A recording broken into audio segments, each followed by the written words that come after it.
Iti panagturong ni Philippine Statistics Authority Chief Undersecretary Claire Dennis Mapa ije Abra ilolawag na kadagiti opisyales iti tunggal munisipyo ti Kinapateg ti maysay-sayang kat nga community-based monitoring system.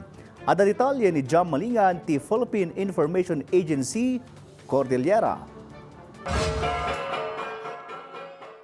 Impeteng ni Philippine Statistics Authority Chief Undersecretary Claire Dennis Mapa ti Kinapateg ti Community-Based Monitoring System wenno CBMS iti naurnos a panangidaulo dagiti local government units.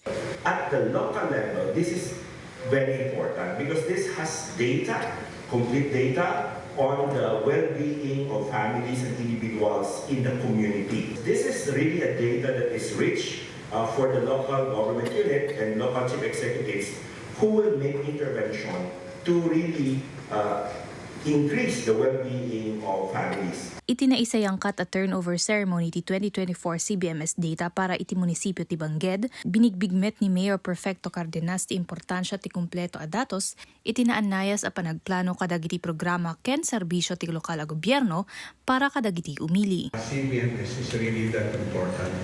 It's because you can never get on to planning and having those programs moving on unless you have the baseline data. Malaksid iti CBMS data turnover, in the ulwan mitlaing ni Mapa ti awarding ceremony, dagiti libre a birth certificates iti siya mapulok ket innem a benepisyaryo ti Birth Registration Assistance Project iti ili ti tayum.